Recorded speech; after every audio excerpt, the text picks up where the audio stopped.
he's a very good old friend of mine. I have known him for what, 9 years plus now. So Saurabh is a naturalist. He's a wildlife photographer and is a filmmaker.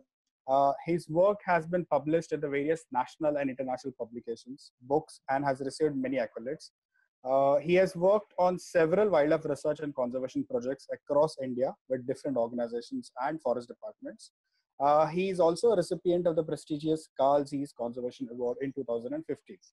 And there are many more awards. Sanctuary Asia is one of those.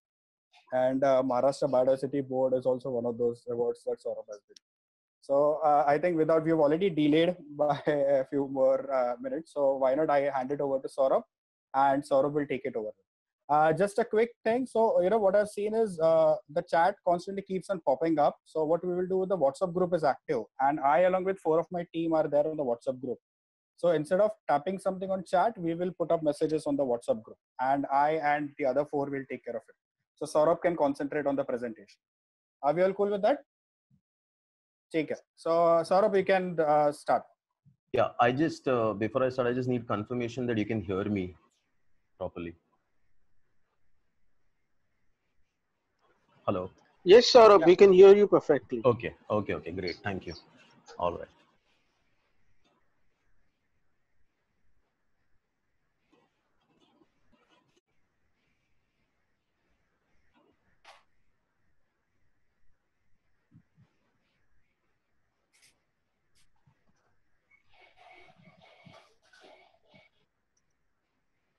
So hi everyone, welcome to Birds of Thane and Raigad district, another Zoom session about birding.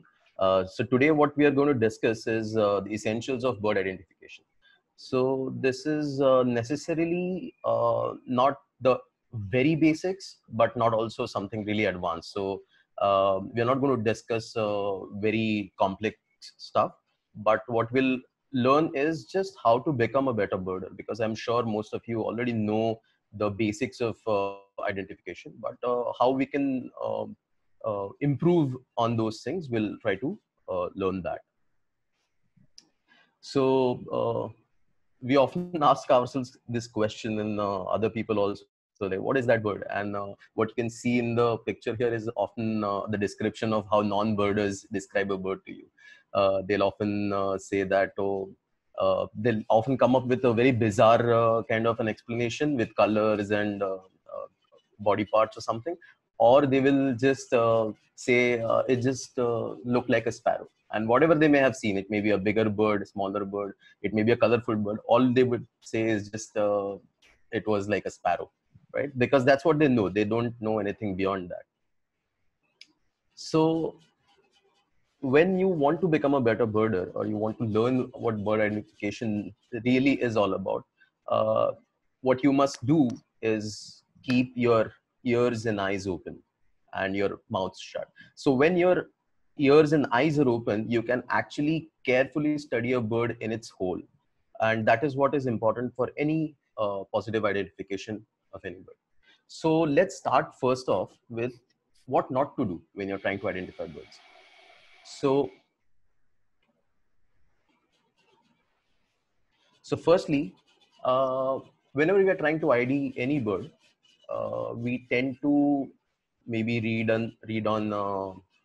in field guides about very specific features of birds, which is a very wrong way of starting with any bird's ID. So for example, when you're looking at maybe pipits, you would directly go look at the median coverts of a Blyth's pipit or Richard's pipit. So when you're doing that, you're actually discounting the other parts of the bird, which are probably rather more important. So what we must first do is try to identify and put birds in bird groups, like large groups of birds, say maybe birds of prey, or maybe woodpeckers or pipits or larks, because these birds, they're difficult, and most people also have a problem in maybe identifying pipits from larks, or leaf warblers from Acrocephalus warblers, reed warblers. So it's more important to actually learn the group first. So if you are actually say confused between whether this is a pipit or a lark, maybe you shouldn't look at any median coverts or anything at all. You should first go and learn why a bird is a lark or why a bird is a pipit. And that you can do by learning about the sizes, shapes, and colors and behavior of birds mainly. And the probability, wherever you are, what is the probability of any bird occurring over there?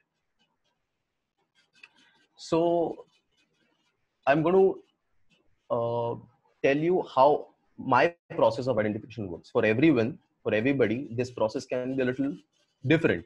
On what some people are visually more strong, and they would want to depend on visual cues, while some people are more they want to depend on more on the auditory cues. But the rules of the game are the same. Whatever you do, it's the first is that you eliminate all the other species and try to narrow down to families or even uh, narrower classification groups. So that what you can do is, first of all, you must look at distribution. So if you're in India or in a particular place like Mumbai, you should be able to actually discount all the Himalayan birds, which a lot of people don't do. A lot of people don't do that even on the international level. So there are people who would send you birds, and they would say, is this a bird from is this bird? And that bird would definitely end up from North America, because the internet is full of North American birds or African birds. So this usually happens. So you must first know what species is commonly occurring to a particular region. So bird identification is not ever based on one single thing like that. It is always a collective uh, collection of all the features that you can think of. It may be size, shape, color, behavior. It could be any patterns. It could be calls and things like that, which we'll go and learn later. So how the process of elimination starts. If you want to really understand and have a better understanding of what families are found and what birds are found in a particular region, you must know that what kind of birds are there, what kind of bird groups are there. Maybe not every species, but what kind of bird groups are there found in India. So India has more than 1,300 species of birds and several families and several orders. So you must know what kind of birds are found in India. So for example, all the birds that are found in Nearctic and Neotropic regions, they are completely different than Indian birds, the New World birds, which are found in the North America and South America, right? There are birds which are found in Australia, which are totally different. So if you're looking at say 10,000 birds, if you're a novice birder, if you're totally new to birding, then you wouldn't know how to look through or sift through all those 10,000 birds. So it's a must that you must know what kind of birds are basically found in India. If you're at a more advanced stage, then you can look at what species are found, then learn the family level differences. Each field guide in the first few pages has some uh, accounts for families. So each family, what why a particular bird is in a particular family, and what that family, where it lives, what it does, how it feeds, how it nests. All those very short family accounts are given in the beginning of every field guide. It is extremely useful resource to learn the family level differences. What families are maybe present in the location that you are birding in or where you live, then you can know the species checklist in your location, which is very helpful to basically narrow down onto what species are possible, and then you can choose from those species based on your observations. Know the probable birds in a habitat. Uh, of course, we don't find birds from the evergreen forests in the wetlands or in the reed beds. So it's extremely important to know what kind of habitats are there, uh, and what kind of birds are possible in those habitats. And then you will be able to eliminate all the other species and zero in on your species. So there are four major keys to any bird identification. One is size and shape. The second one is color pattern. Third, the behavior and the habitat. So what does this really mean? So look at this picture. There's an Indian white-eye. So what's the size and shape of this bird? It's a small bird, plumpish body. It has a narrow tail and a very short, sharp bill, right? So you have basically, when you say this, you have all eliminated all the other birds that are bigger or much smaller than this and do not have the same features. Then there is color pattern. There's yellow upper parts, throat and vent.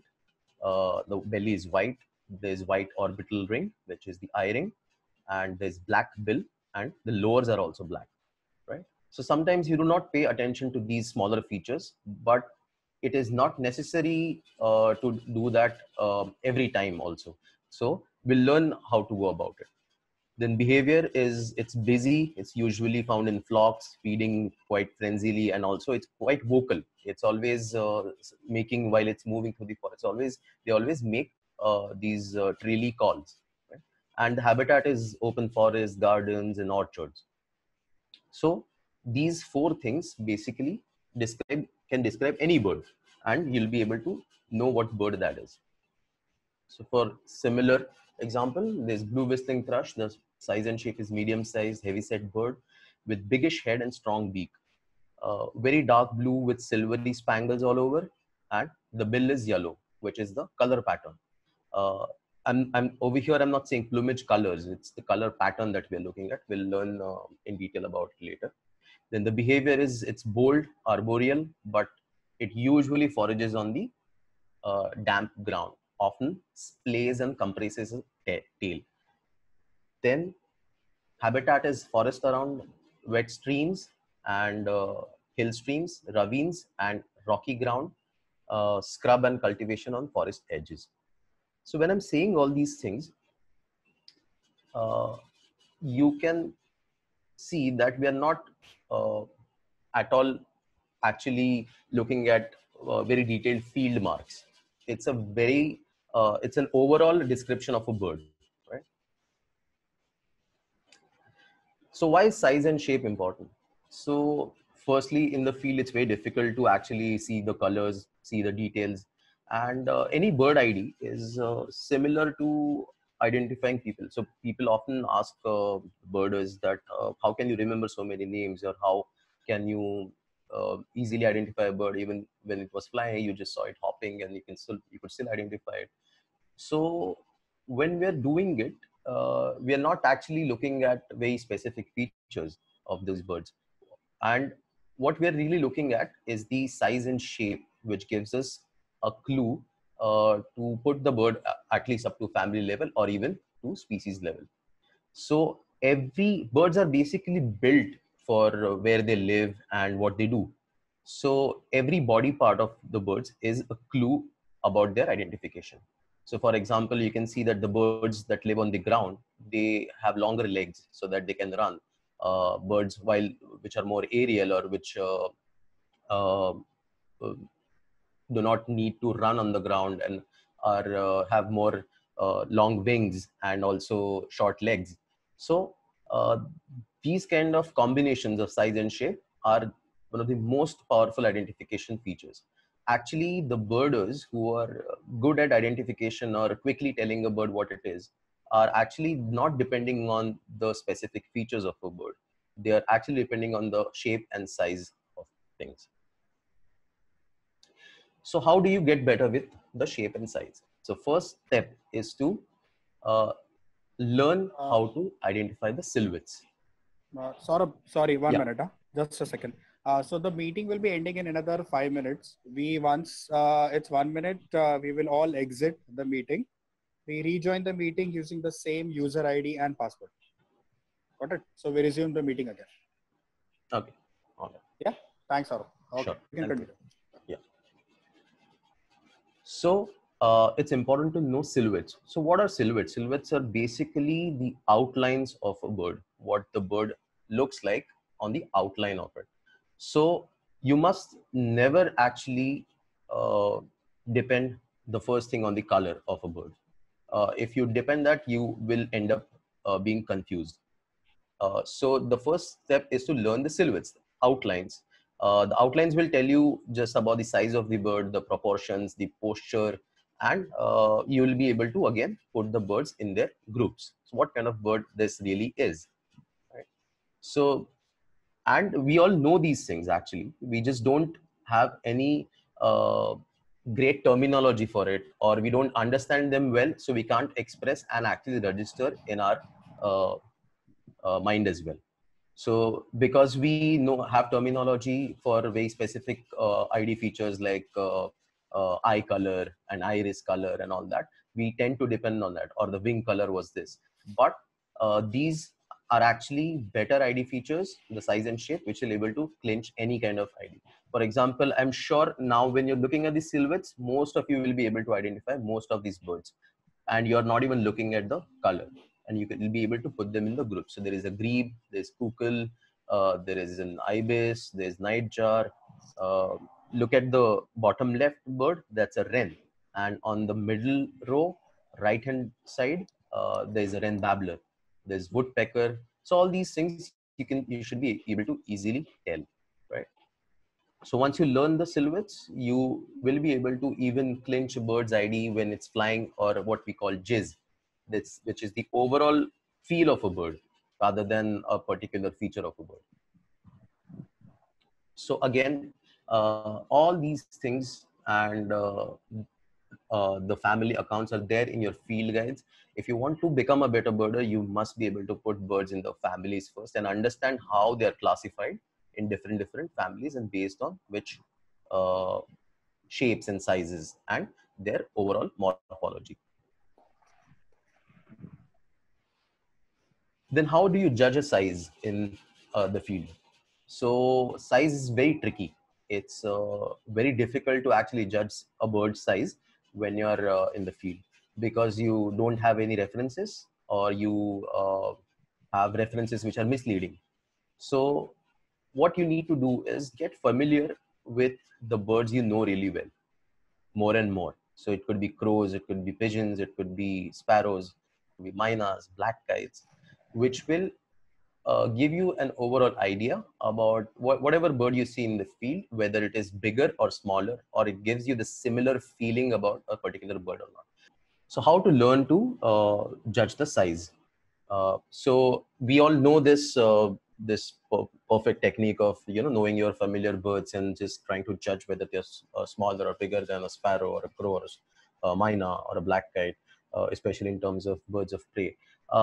What we can also add to it is how to uh, judge when there is no reference. So you should start judging the birds where they're in the same field of view as other birds. So for example, this Pallas's gull here, which is there with some one of the brown-headed gull.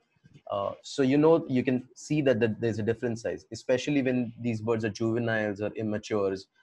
You are not able to judge what you're not able to ID them, but based on the size and the overall structure or shape, you should be able to ID them against certain other species which may be present in the same field of view. So, for example, some of these gulls that we get, like Caspian gull or the lesser black-backed gulls, or some juveniles of Pallas's gulls, they're pretty difficult for everyone to identify if you're not paying attention to the shape of their bodies. If you're paying attention to what their back looks like, or what kind of how much black is there in the tail, you're always going to find very overlapping features and you're going to end up confused. So this kind of a feature is usually very helpful in terms of shorebirds, seabirds, and waterfowl, when you're actually looking at the shape of things and the size of things rather than their colors or anything else. What you can also do as an addition is just compare the size and shape of the bird's body parts itself. So what is the length, not just the whole entire bird, but what is the length of the neck? What is the length of the legs? What is the length of the beak? What is the size of the eye? So it may not be very different, but it looks biggish. So appearance is something that the birds often can be identified based on. So you need to, what is the shape of the head, whether it's rounded, whether it's more conical, whether it's dome shape, where exactly the the peak of the head is. It is in the center of the head, it is at the back of the head, or it is at the front of the head. All these subtle ID features will help you clinch an ID in species which look exactly similar in the field, maybe in their non-breeding plumages when they are visiting our shores. So that is one more important. And you must pay attention to the bill. I cannot stress enough how much a bird's beak can tell you about the bird. Uh, it is uh, it is an amazing tool for birds, and it's like our hands. It is something that the birds do everything with, right? So the bills are extremely important, and they're special to all birds, and they can tell you too many things about a bird's life, all about its natural history, all about its many things about its age, maybe sex, what it feeds, how it feeds, and everything. There are n number of things that the bird's beak can tell you. So you must start with the bill. You should be able to identify uh, uh, a great variety of birds just by looking at their bill. And I'm saying again, I cannot stress enough how important that is. So start with the bill. Always start with the bill, and then go all the way around the bird. Look at other ID features about size and shape, and then the wing shapes, how long the wings are, the tail, what the tail is like, the head shape, the neck length, and all those things can be additional features to get a clue about the bird's ID. For example, look at this. Most of us fail to identify many of these shorebirds. And so just looking at these different species, you can just look at the beaks. You don't even need to look at the overall bird. Just look at the beak, and you should be able to understand their differences and how they live and everything. And you should be able to just get an ID on them, right? So for example, something like curlew sandpiper and dunlin, just by looking at the beak, overall beak shape, you should be able to get a feel of what this bird looks like. The only thing is, it's very difficult with pictures, because in pictures you may get a distorted view or a different angle, which will give you a false appearance of the beak. But if you're on the field and you are looking at the bird, these are some of the features that you should be able to uh, pay attention to when you're actually birding, and not what the color is or what the breast color is, whether it is coming into the breeding or not. That you can do as an additional thing later on, when you have already learned more and more about the shape and size. So this classic picture of some of the uses of the bird beaks and their structures. This is, I'm sure most of you must have seen multiple times, so we can skip that. But just to um, stress on this, that this is something that you can know a lot about when you're identifying birds. Even warblers, or just the birds of prey, just looking at the beak should be able to, or the legs should be able to tell you a lot number of things, where the plumage is actually extremely confusing. So different kinds of beaks, these are this filter feeding beak. You can also see how the beak is in a flamingo. The upper beak is much smaller, and the lower beak is, because it feeds upside down. So the lower beak can actually work like against the upper beak and filter out all the uh, food. The beak of birds of prey. This is a black-winged kite. Bush quail. So you can see what the beak is like. It's evolved to uh, eat a certain kind of food, which is extremely important when you're actually just looking at the birds. A beak which is made to go into crevices and cracks in the uh, tree. While if you saw the bush quail, the beak was much thicker and short, which is meant for maybe finding uh, uh, organs of grass and small plants and seeds and all that, right? The third thing is, you have to be able to measure the bird against its own self. Okay. So these are two pictures. What you can see for representation, there is on the left hand side, there is a greater flameback. On the right hand side, there is Himalayan flameback. What you should be able to pay attention to, even if you don't see the bird. I think somebody's microphone is on. Is it?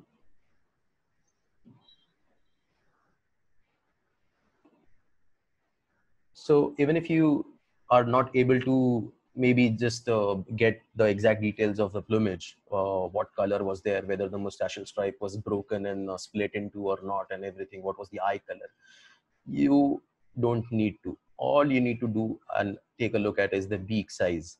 So both these birds, they look quite similar, but if you just pay attention to the beak size, just turn the beak of the greater flameback all the way into 180 degrees behind, and you'll see it almost will go beyond even its head, which is a very long beak, while the Himalayan flameback may go maybe to the center of its head.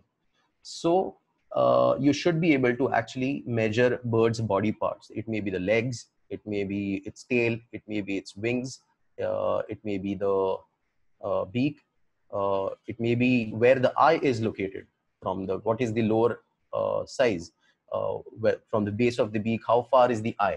So when you start paying attention to these structural ID features, you will be able to identify many birds which you otherwise find difficult very easily, right? So for example, a lot of us face this difficulty while identifying cormorants. This is somebody very generously had made this ID guide and shared it with on the Indian birds, I think. But are we talking about any kind of plumage here? No. Are we talking, oh, there is a white on the throat, or there is gular pouch is extended, why there's white in the cheek or not? We are not talking about anything like that. All we are talking about is the structure, the shape, and the size of these three confusing species. So if you look at these, you should be able to actually even identify them in flight, or when they're diving or sitting, or they're far away. So this is something that will help you with that. So for example, the little cormorant is more compactly built with a very long tail, while the great cormorant has a very short tail. It is heavy set. The legs, you can look at the legs, you can look at how thick and strong the beak is. Again, just look, even if you don't look at all the structures, just look at the beaks of these three birds and you should be able to know.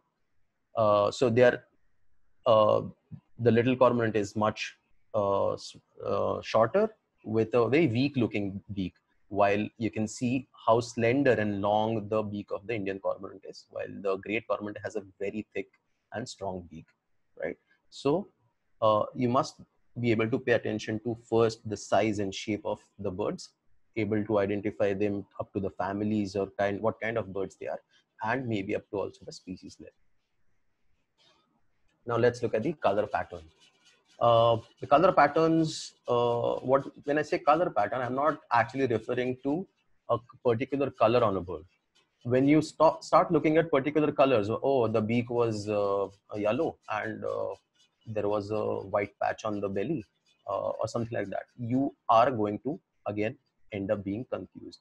When I say color pattern, I mean to say what is the overall arrangement of colors on the bird and what they are like, whether they were light and dark, whether they were bold and faint, or they were crazy colors like in the monal or something. So when you look at the overall arrangement of the colors, you know the jizz of the bird.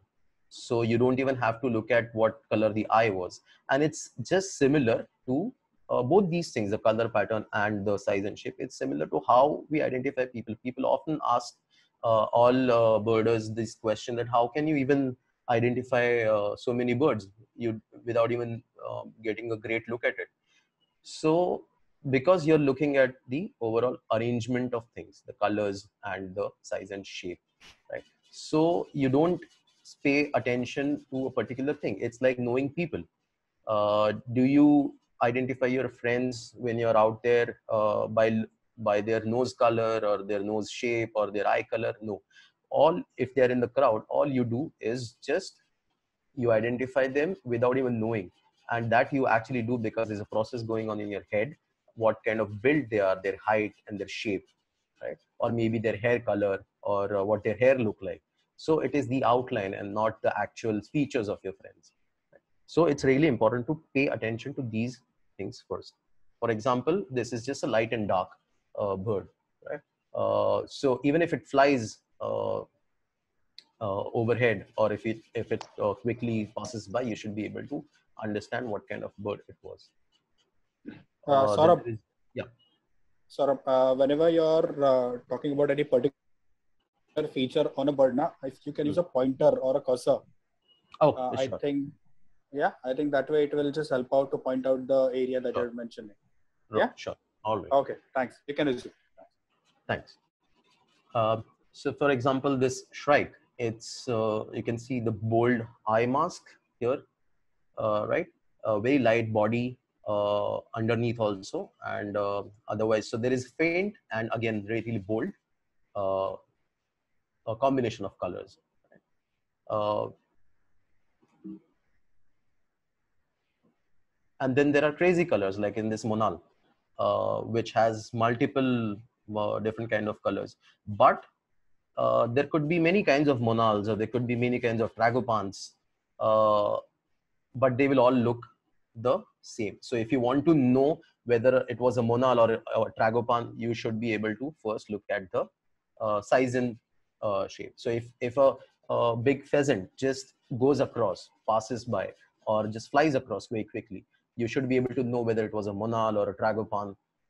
And that you will be able to do only when you actually not pay attention to the colors first, but the size and shape of the bird or their posture. So how to basically start assessing the colors on birds? So first, think big. What is the major arrangement of colors, right? So for example,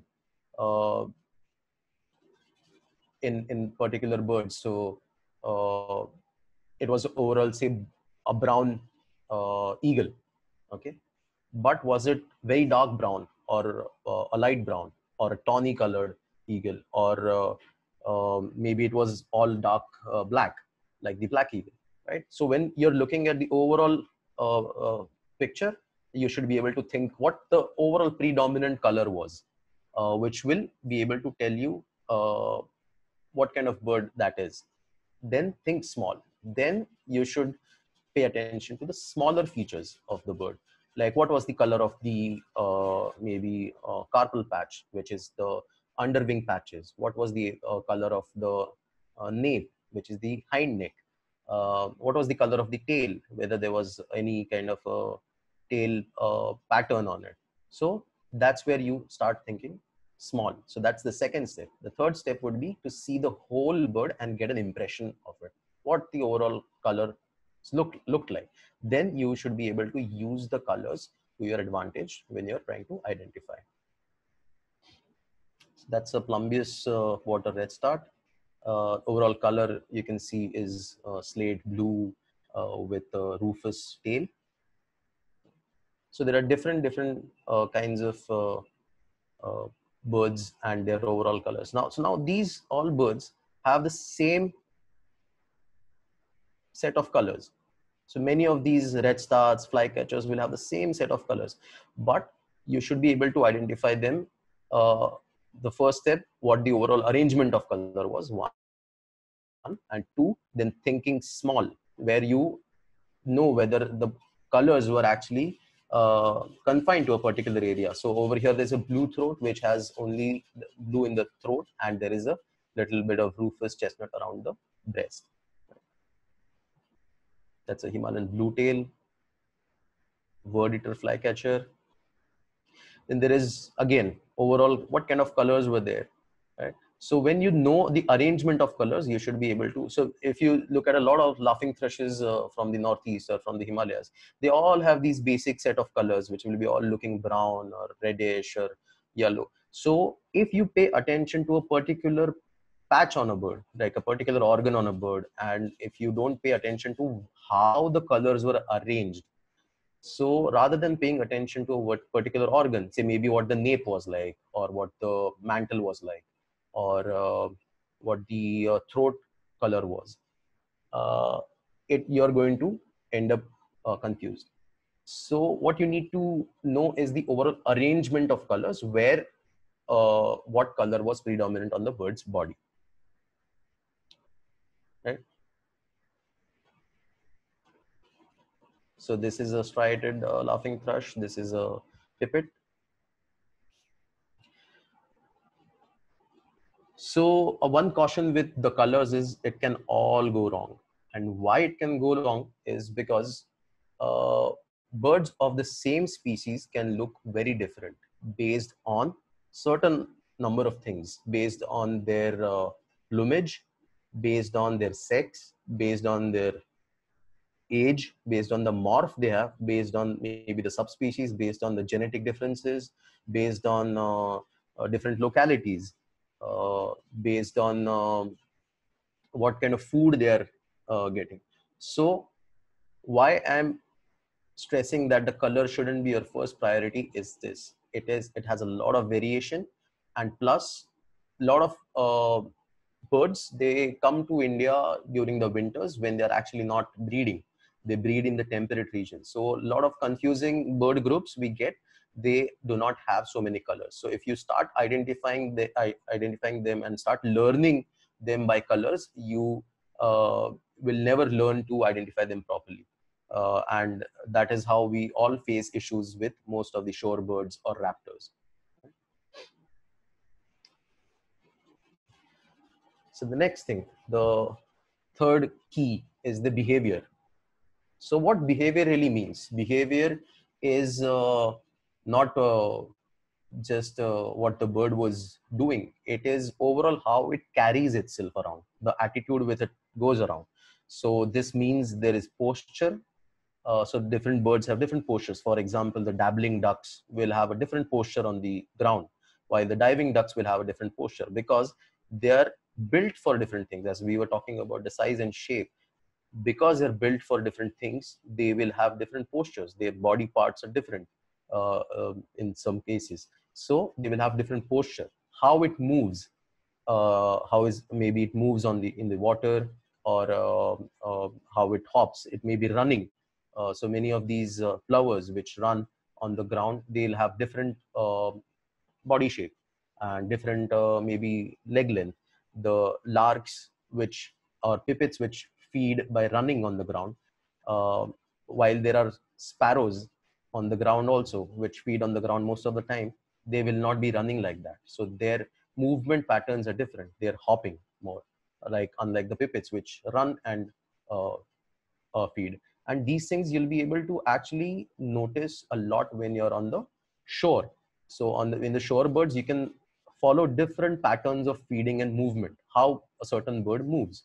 And you should be able to study them, observe them, and learn about the behavior more. Then even if that you're maybe I did trying to identify them at dusk when there is no light, you don't have to look at whether there were streaks or whether there were spots on them, or whether they were this big or not, what was the beak length and all. So behavior can also become a very important thing, and it is especially important in places where birds are skulking. They do not come out a lot, but just by looking at the movement pattern, how they are moving inside, you should be able to tell whether it's a wren babbler or it's a laughing thrush, or things like that, right? Then the flight pattern. Flight patterns are quite important in terms of, because lot of times we just see birds flying over, and different birds are built differently. They have different flying abilities. So their flight patterns also differ. So sometimes we also a lot of times more experienced birders tell you what a bird is in flight, and they tell you that okay, the flight was like undulating. So which means especially larks, or even buntings, or finches of other kinds, you'll see that the flights, they go like a sine wave. So they'll go up down like that. Why does that happen? Because what they're doing is they're not flying in a straight line, because they flutter their wings, they'll flutter their wings and then close them. So they're going up and they're dropping. And when they start dropping, they'll again flutter their wings and they'll again go up. So their flights will always look like this. While if you see warblers or things, they will just fly in a straight line, or some other birds will fly in a straight line, right? Pigeons will fly again straight. While birds like the birds of prey, they'll keep on circling, or they'll flap maybe once, take the help of the thermals, and they'll keep going up, right? So they don't need to fly, flap much. So these kind of flight patterns will tell you a lot about what the bird is. So for example, if you see what a barbet flies like, so you should be able to, whenever, even if you just see a glimpse of it, just a flash of a bird passing by, you should be able to know what the barbet it was, whether it was a barbet or an oriole or a similar bird. Then the feeding style. I was just talking about how the birds feed. So for example, little stints, how they feed. They feed like a sewing machine. So they will stand in one place and go like a sewing machine. Uh, then the plovers will tap first, try to disturb whatever there is in the water, and then catch hold of that. The feeding style of herons is different than the uh, uh, uh, many other birds which you'll find around the water. There are even species related differences. How often does a particular egret or a heron feeds is different than the other species of the same family. So it's also important. Then there is flocking. How birds flock. So certain birds will have only flocks of maybe 3 and 4, while some birds will have flocks of thousands. Also, it also depends on what the season and the time of the day, or what is, because in around summer, then large number of birds, when they are migrating or moving locally, they will try to flock together. So you can keep, so whenever you're out in the field, try to focus, rather than what we do is just go there, see a bird and take it, which is not going to help you become a better birder. When you're out there, you need to look at and start observing these things. Then you can just sit in one place and even see individual birds and how different they are than each other, right? So this is a short-toed snake eagle.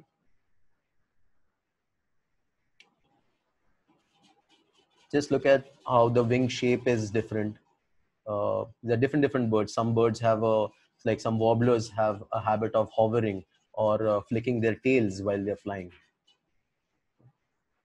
Some birds creep, like the nuthatches. They creep on the branches of trees.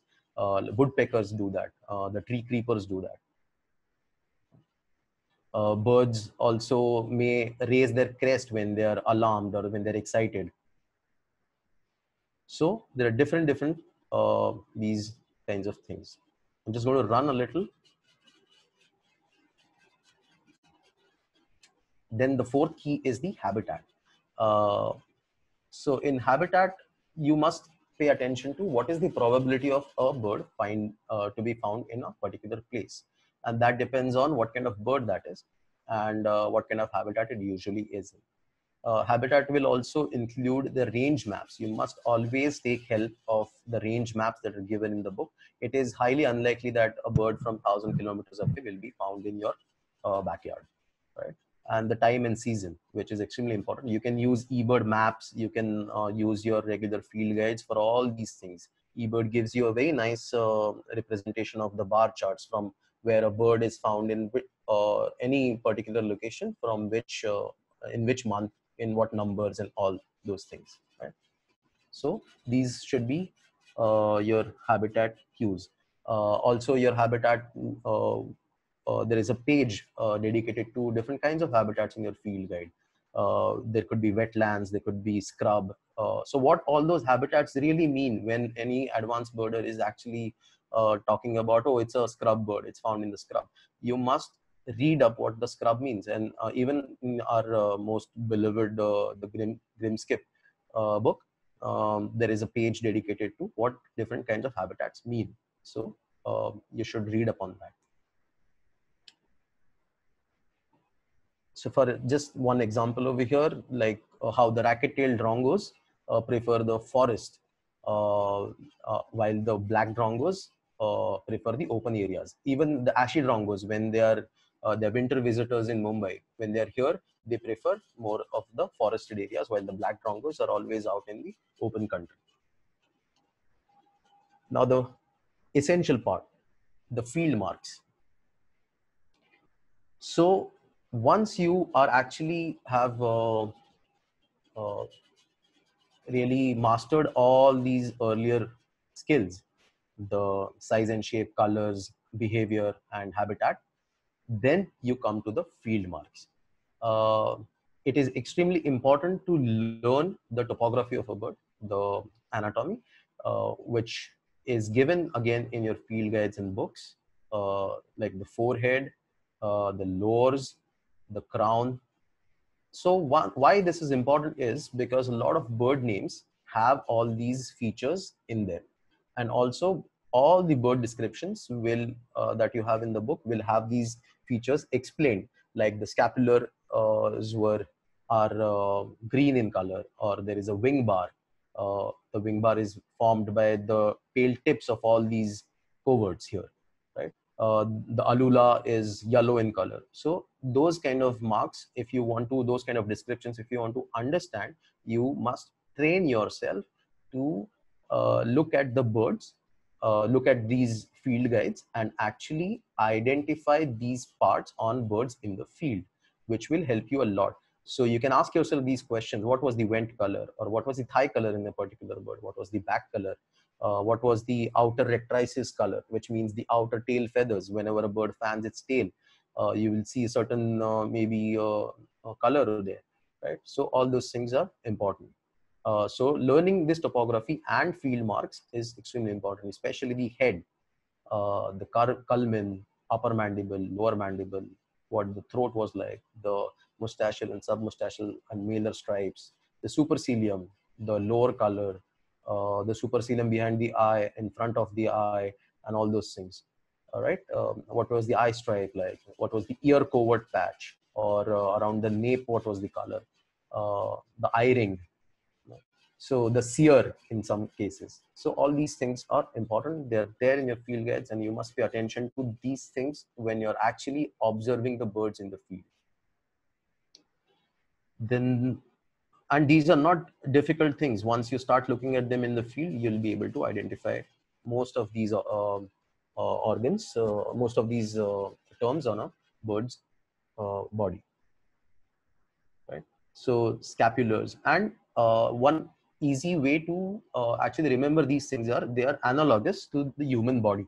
If you have ever studied human body a little in school, they are all named similarly, and you can probably also give them your own names, but they're completely analogous. For example, the bird's wing is analogous to a human hand, except the length of all these things differ and how they fold differs, but the basic structure is quite similar, and you can just learn it in one sequence. So for example, primaries, and then secondaries, and then tertials inside, and then scapulars, and things like that, right? So whatever comes first when a bird has spread its wings is the primaries, and then the secondaries, things like that. So these could be easily learned over the time, and these will help you in identify a lot of difficult groups like the birds of prey.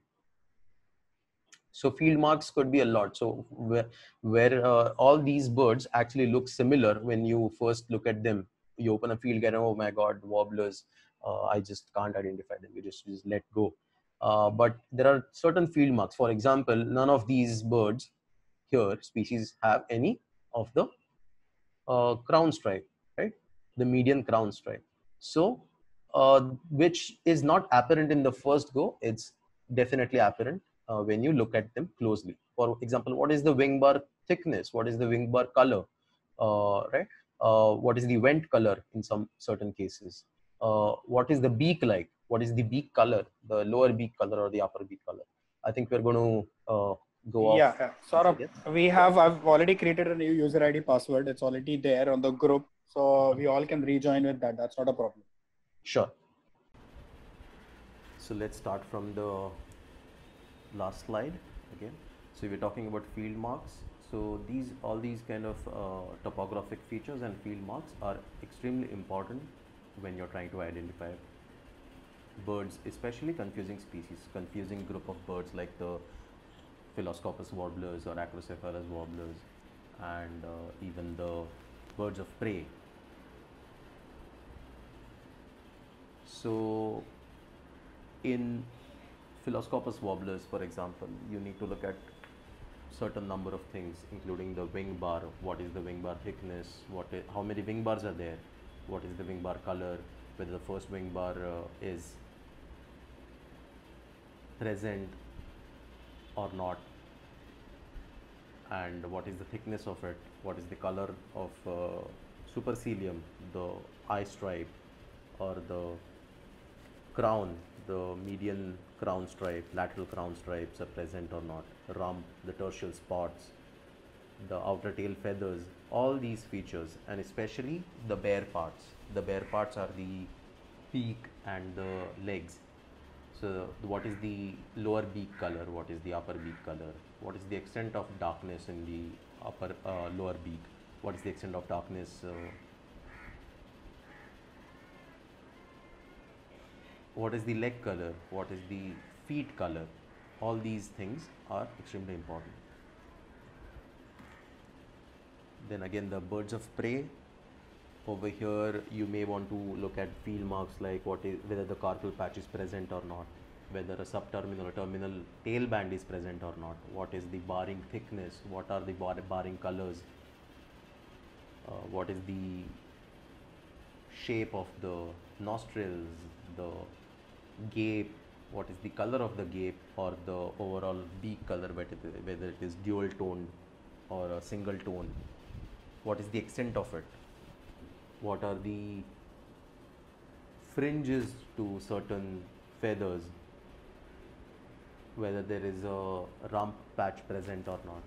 So raptors can be really confusing, especially some of these Aquila eagles and the harriers. Even buzzards, they can be really confusing. So all these ID marks, the field marks, come really handy when you're looking at them. Some of these field marks too, let's look at them on the cormorants. We saw a cormorant slide in non-breeding plumages. Now let's look at the breeding plumages, how these field marks change, what the eye color has become. In the little cormorant, the eye color is dark, while in the Indian cormorant is greenish, turquoise blue. On the great cormorant, there is an extensive white patch on the head, while in the little cormorant, there is only white ear tufts. While in the Indian cormorant there is only white ear tufts. But what you need to pay attention really is, even though you fail to actually look at all these field marks, there is always the structure will remain the same. You must be able to actually depend on the structure, pay attention to the structure. If you pay attention to the structure, you will still be able to identify them to a particular species. Even in breeding plumages, they are quite apparent. The shape of the beak and the length of the beak, the shape of the head, the shape of the neck, the posture, all these things will help you in identifying the bird, apart from the field marks. So certain pictures of some confusing species, what field marks you can easily look at and identify that there are different species. Phylloscopus warblers are usually the difficult birds for everyone to identify, but when you look at these field marks, you will be able to identify them to a particular species or narrow it down to a particular group of Phylloscopus warblers based on whether they have a wing bar or not, whether they have a rump patch or not, whether they have a crown stripe or not, a median crown stripe or not, what is the color of the bare parts, Over here you can see the lower beak. This is a Blythe's leaf warbler. The lower beak is completely pale, fleshy. The legs are pale orangey, little dark in color, right? The wing bars are yellow, lemon yellow. Overall, the bird is green with a little yellowish wash on the underparts. Now, look at this bird, which is an orange barred or buff barred leaf warbler, which has the eye stripe is quite dark in this one. The crown is quite dark. The most conspicuous is the tertial spots are present, and look at the wing bar color. The wing bar is orange yellow instead of the lemon yellow on the Blythe's leaf warbler. Then look at the color of the bare parts. Over here, the bare parts in the legs, they are dark in color. The feet are dark in color. The lower beak is dark, but not entirely dark. It's dual tone. That means the only half of the beak, the extent of the darkness is only until the half of the beak, right? Which is not present in the earlier warbler. Then there is ashy throated warbler, which is quite conspicuous again because it has all ashy gray throat and head. But look at the supercilium color in this one, or the wing bar color. It's more towards whitish than the yellow, lemon yellow, or the orange yellow of the buff bar. And look at the beak color. The beak is completely dark. Even the lower mandible is totally dark, and the extent of the dark is all throughout the lower mandible. So these small ID features should be able to help you in narrowing down to particular species. So even if I don't show you any other field marks on this, just the beaks or the parts of the bird, you should be able to actually narrow it down to a certain group of Phylloscopus warblers in terms of whether they have a rump patch or not, whether they have a tertial spots or not, whether they have a wing bar or not. One wing bar is present, two wing bars are present, and all that kind of things. There's more birds which are a little confusing, but if you pay attention to the rather proper field marks, you'll be able to know what bird is that. And to know this, you need to basically know, whenever you are getting a glimpse of a particular bird, what exactly you want to look at. You should know this beforehand. That's why field marks are important. If you're looking at the wrong things, so in terms of Phylloscopus warblers, if you're looking at the wrong color, wrong parts of the bird's body, then you are going to miss out on the identification of that bird. So you need to exactly know what within that few seconds, what exactly to look for. That is why field marks are important. And knowing your birds beforehand, before you head to the field, is important. This is an example of one of the crazy birds with different colors all over the body. Birds like these are important to train yourself to know which colors are on which part of the body. It will help you train yourself in the topography of a bird. Certain regular common birds which will help you understand different parts of the bird's body and the colors on them. So the forehead and the on the coppersmith barbet is crimson red in color. The eye ring is yellow in color. What is the color of the crown? What is the color of the crest in different birds? What is the color of the mantle? What is the color of the throat and chin? All these things will help you understand birds better and better. A crimson sunbird from the Himalayan foothills. What is the tail color? What is the throat and breast? What is the belly color look like? Whether there is a marking in the throats or not, whether there are malar stripes present or not. All these features will help you identify different kinds of birds, and how those colors are arranged on a bird's body is extremely important.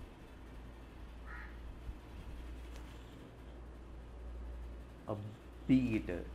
Bee eaters can be confusing if you're not paying attention to the structure or to the time of the year that they're present in your birding patch. The season, the habitat, and in terms of field marks, where what is the cheek color, what is the throat color, what is the color of the tail, what is the color of the chin. If you pay attention to these things, then they can be less confusing. So you need to again you need to know what field marks you want to look at when you're looking at a particular group of birds. Then the most important part, the bird song. So you will often see that most experienced birders often rely on the bird song for identification, or the bird's calls for identification, and they also often get asked how is it even possible that they can identify so many calls of different kinds of birds, and why is it even important? So one thing is that songs are quite unique, and it's the easiest way to identify a bird, and it works against all odds. When I say against all odds, what I mean is, when you're birding, you can see only in front of you. So any bird that is not in front of you, you are going to miss visually, right? But song is 360 degree. Calls are 360 degree. You can be standing in one spot and you will still hear any birds calling around you. Then it doesn't matter whether those birds are visible to you or not. They may be in a bush, they may be really skulking, it may be raining, it may be foggy, they may be high up in the canopy. So basically, it may be really difficult to locate them, pinpoint them, or to see them, but you will always hear them. You will always hear them very properly. So it just works very well in any conditions. It doesn't matter whether you'll be able to see them or not.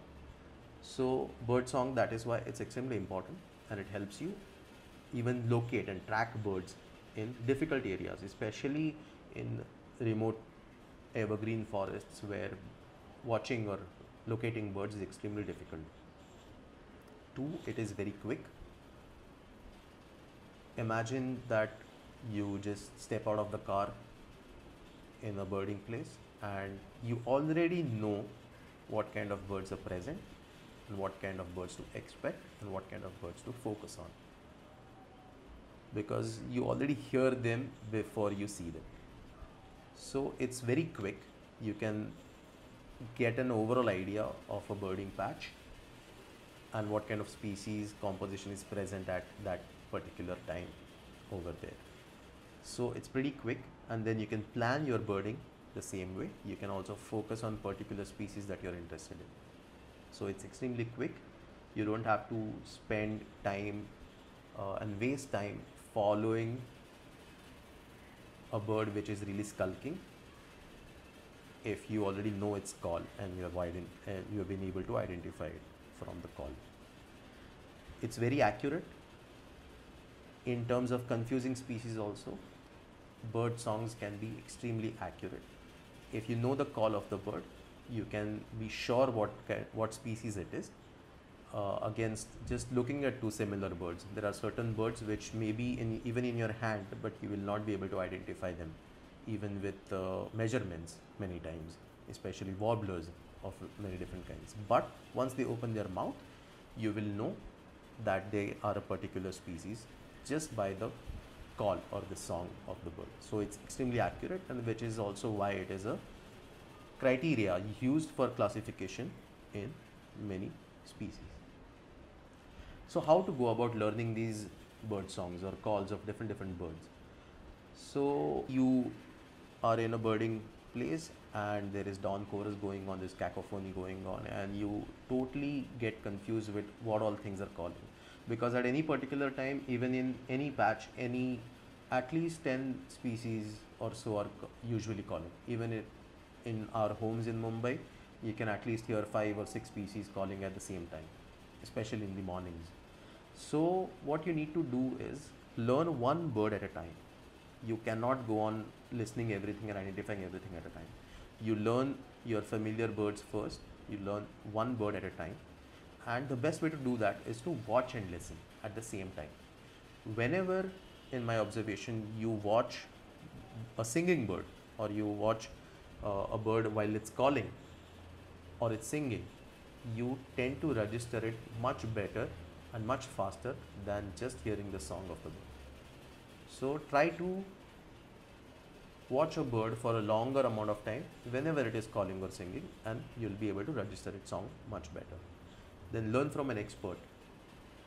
It always helps if you are with an expert and the expert can pinpoint and separate out certain songs or certain bird species for you and tell you that this is this bird calling, and then you'll be able to register it or separate it out from the entire chorus going on.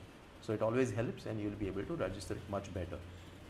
Then listen to more and more recordings. There are websites like Zenocanto, there is Macaulay Library, eBird, where you can actually go and listen to more and more recordings. You can also listen to your own recordings if you make them.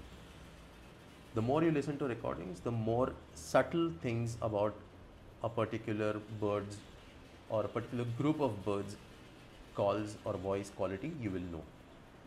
So the more recordings you listen, even before you actually hit your birding places, birding locations, you will be able to identify birds much better if you listen to more and more recordings, and try to know, not exactly by heart them or try to memorize the entire song or the entire calls.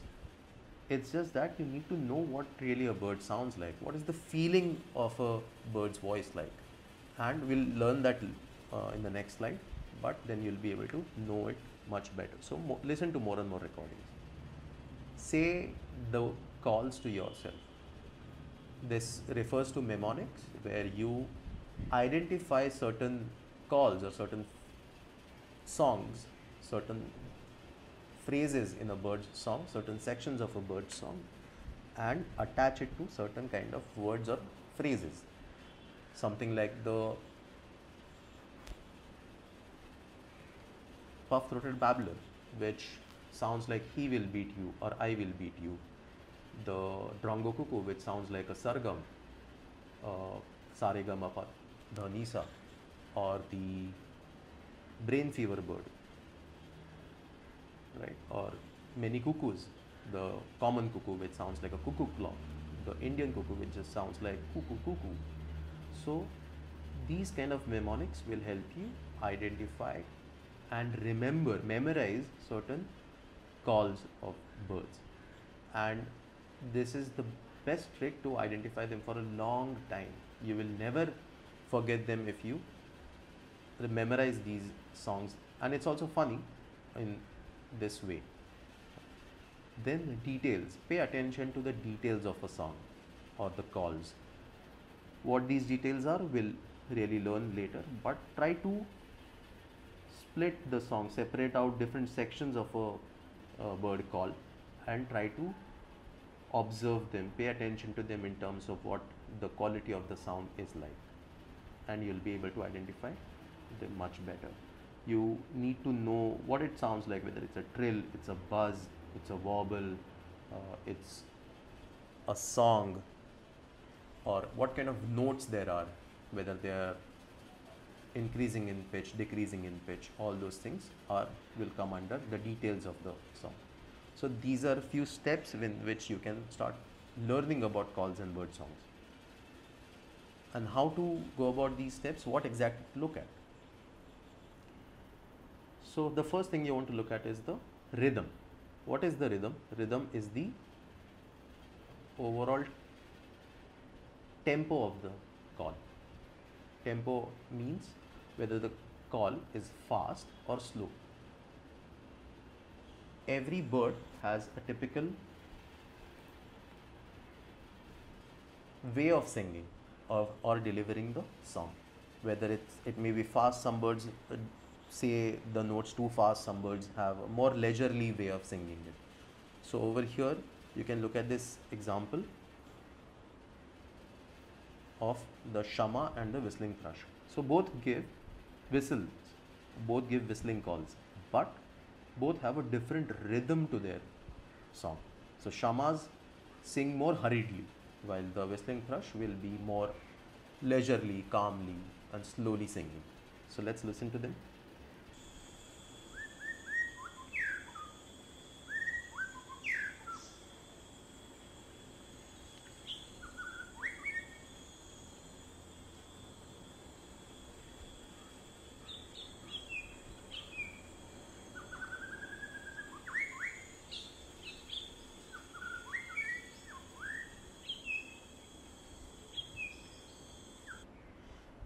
So you must have observed that it's mainly whistles with a few sections of the trills, which is the same as the whistling thrush. But look at the tempo of the whistling thrush now.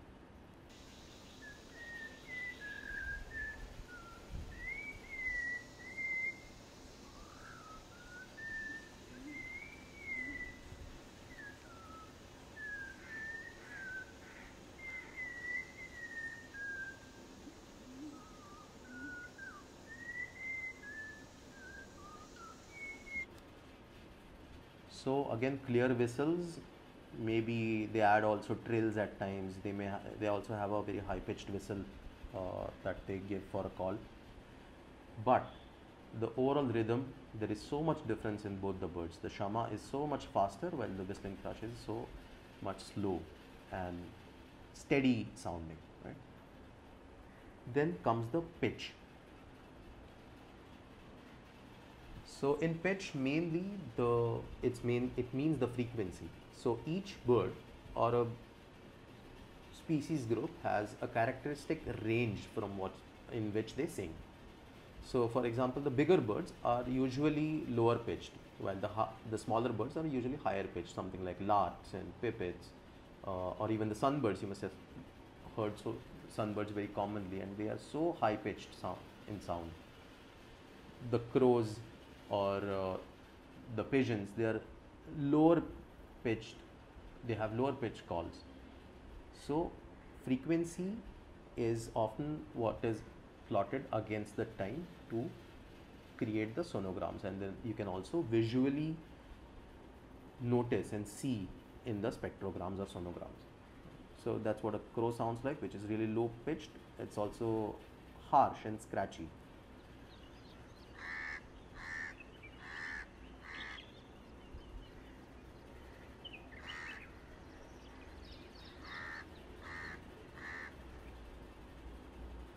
While this is a singing bush lark, which is recorded in flight display, the breeding display, and you can see how high pitched the songs are. In fact, some of these birds may have songs which are so high pitched that it may be beyond the human audible range. Certain notes may go beyond that.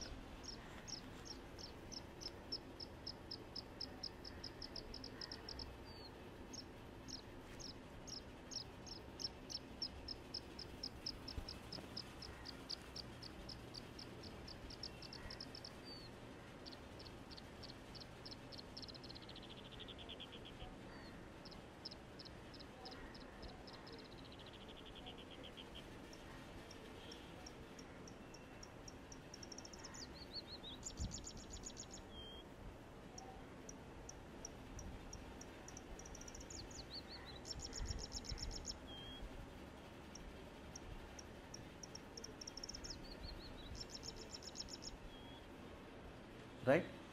So this is about the range, the frequency, the pitch of the sound. So different birds have different pitch or the ranges, and even if you know what a particular species group calls in which range, you should be able to identify them. And about the overall quality of the song, which we'll learn just in a while. Then there is repetition. So certain birds have the same notes which are repeated over time, may add a little bit of variation to it in between, but there is repetition. So you can, even similar sounding birds, if there are repetitions of a certain number of repetitions or certain duration of gap in between, then you'll be able to identify. For example, Achiprinia and the Tailor bird both have chwee chwee chwee chwee kind of sounds, but how the repetition goes, how many notes are given, how the repetition goes. So Ashiprinia will give a certain number of notes and then stop, while the Tailor bird will go on doing tweak, tweak, tweak, tweak, tweak, tweak, tweak, tweak, tweak, tweak, tweak, that kind of sound, right? So this repetition and how they are delivered is also important in maybe narrowing down to certain species. Then you'll observe that this kind of repetition is common to all the prenias. So all prenias, they may have different notes, but they will have similar kind of repetition of the notes. So then if you hear any prenia which you may not have heard even before, or you may not be familiar to, you will still be able to identify that it may be a prenia just by noting down or paying attention to the overall way of how the notes are being delivered.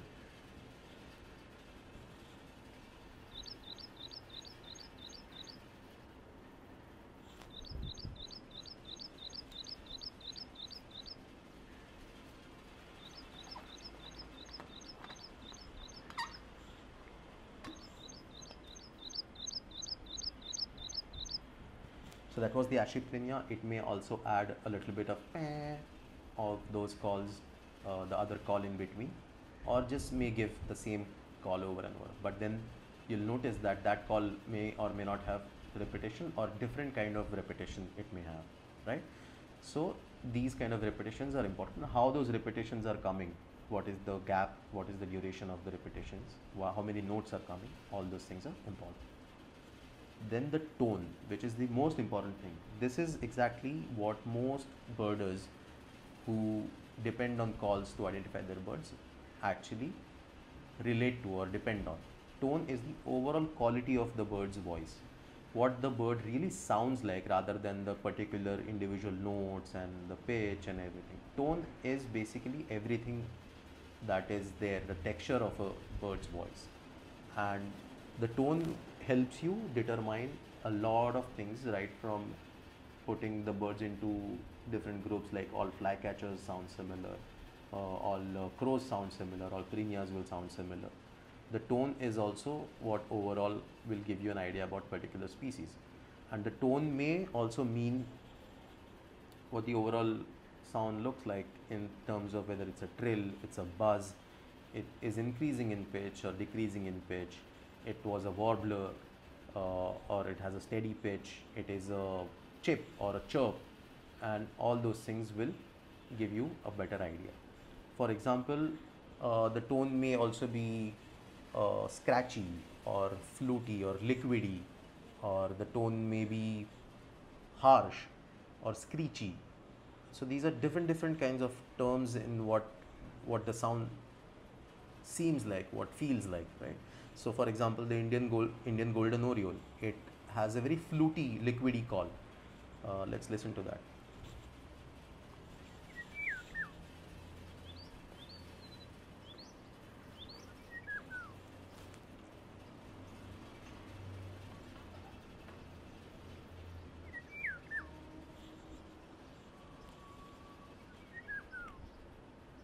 Right? So if you listen to all the orioles, they will have a similar tone, similar quality to their calls or the song.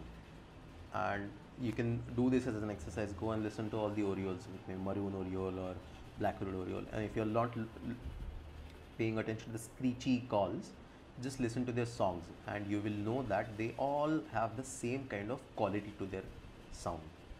And this is what it is meant by the tone, and this is what most of us usually rely on to identify a particular group of birds or a species also. And they may also be like trills and buzzes and all that. So let's listen to the pale-billed flowerpecker, which has a peculiar trill, which is just same notes put in a very short, delivered in a very short amount of time, and they are also high pitched, so it becomes a trill like this.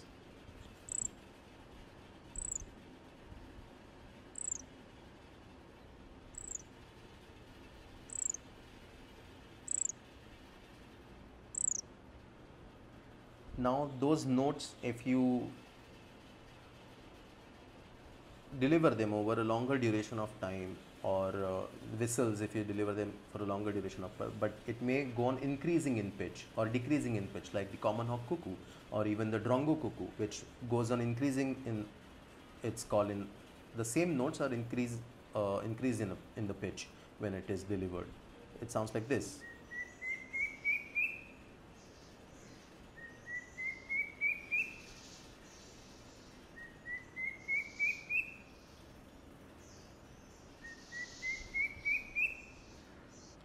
While there could be just the whistle but not increasing in pitch, it could be at a steady pitch. So in this there is a warbler which gives a wobble, and then there is a steady pitch whistle of the green kochoa.